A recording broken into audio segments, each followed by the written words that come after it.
When it comes to the Dallas Cowboys, it's really hard to find genuine criticism about them. It's become a social media trend to slander Dak Prescott and Jerry Jones whenever possible, and to be honest, it's really funny, but at times the exaggeration becomes interpreted as reality. This is not the worst team in the league, but they also aren't Super Bowl bound like many fans believe. We aim to provide a more balanced look on what might actually be in store for this organization going forward, especially after some solid offseason moves. For Jaden Daniels in Washington, the sky's only the limit, and having to play the Eagles and the Giants, who just shaped up with Jackson Dart and Michael Carter, doesn't make the Cowboys' schedule any easier.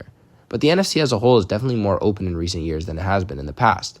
The Lions have a lot to prove, and with J.J. McCarthy now in one of the best positions a quarterback could possibly dream of, things are looking interesting, and maybe the Cowboys can string together a decent run and shake things up. Obviously, if you're going to talk about the Cowboys' offseason, you have to bring up the move that they made for George Pickens. I'm honestly not quite sure what Mike Tomlin was thinking. He completely undervalued his star wide receiver and only gave him up for a third and a fifth. Dallas, on the other hand, could not have scripted something better. They filled one of their biggest offensive holes, and despite all of the attitude issues, George Pickens is an elite receiver. Don't let the taunting flags distract you from the fact that this is one of the best jump ball guys in the league. When it comes to catching deep passes, he's just as good, if not better, than the top wideouts, and in this new offense, he gets to benefit from being wide receiver too. That's pretty scary to think about. Pickens has exceptional hands, and he does a great job at extending away from his body to reel in tough passes, especially in the red zone, where he was targeted 50% of the time in Pittsburgh. As a deep threat, there's not much more you can really ask for him. He was 7th in the league in yards before catch and 18th in terms of average depth of target. His real problem is his penalty frequency, and while you can't expect him to fix that completely, he's got to figure out how to limit it from affecting games so much. When he's at his best actually giving effort, Pickens is an elite run blocker, for example, but only occasionally. His bad attitude means that he doesn't get to show his full potential there. He can use his physicality to overpower most defensive backs, and you even see him gun for linebackers occasionally, but the only problem is that he chooses when and when not to do that. Sometimes Pickens takes it personally, and you can tell that winning or losing the block means a lot for his confidence. He views blocking as a way of showing up the corner, not helping his teammate though, and while sometimes a successful result can come because of that, you want to see Pickens play for the team a little bit more. Pancaking defenders is great, but why do that to a random corner on the other side of the field if you aren't going to do it when your block is a key component of the play? I think what will benefit George Pickens the most is what's going to benefit the Cowboys as well, a team-centric mentality. I feel that his opportunity to be paired alongside one of the best receivers in football and a quarterback eager for redemption is only going to help build that mentality and focus him towards winning instead of personal success and trash talk. Look, I know that Dak didn't play well last season. In his 8 games before injury, he struggled in all of them and threw for under 2,000 yards with 11 touchdowns and 8 picks. But let's not forget what this guy is capable of. A lot of people make fun of him, and the warm-up gift is hilarious, but just a season ago, he threw for 36 touchdowns and 9 picks. When he is on his game, Dak Prescott is an elite quarterback. Part of the reason he struggled with interceptions recently is due to a lackluster receiving room. Despite CD being one of the league's premier wideouts, he was the only receiver on the Cowboys that produced last year. Jalen Tolbert managed to get 600 yards, but if we're being honest, he's just not wide receiver 2 material. He does show promise, just not in this role yet, and that's okay.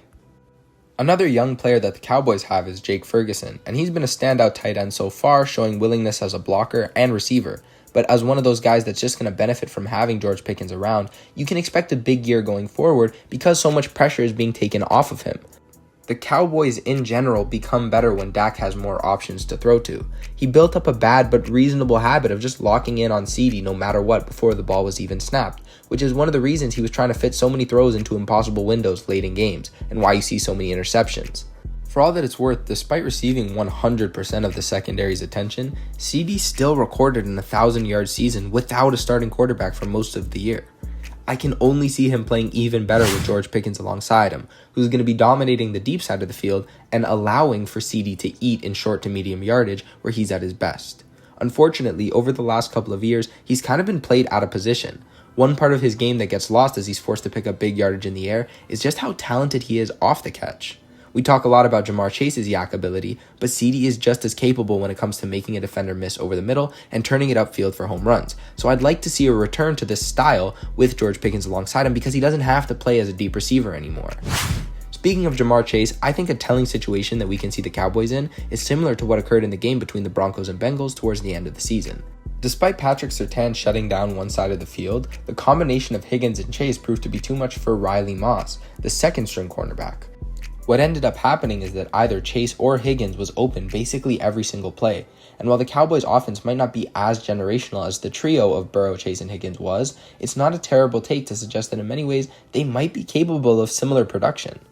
Another way the Cowboys managed to strengthen their team was in the draft. And despite me being a little bit concerned about why they would pick a guard at 12, Tyler Booker does demonstrate elite ability at that position, and he's going to end up being one of the stronger interior O-linemen out of this class. Obviously, it's not a surprise that if you pick a guard early, chances are they're pretty good, but he has everything that you want for this team. His passion and natural fire shines as some of his brightest attributes, and the team has been struggling, so this is exactly that kind of motivator that you really do want, especially to replace a retiring legend. Despite struggling with offense all season long and having Micah Parsons as an anchor on defense, the Cowboys did need to make some improvements, and a lot of fans were skeptical of why they would wait so long, but they chose to do it in the draft, and I'm pretty happy with the changes that they made.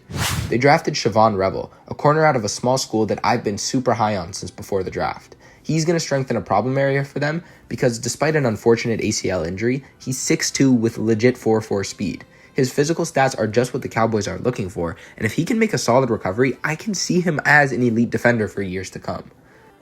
Another concern that I have about the Cowboys is that apparently Jerry Jones is a little bit hesitant to pay Micah, which I think is one of the stupidest things he could possibly do.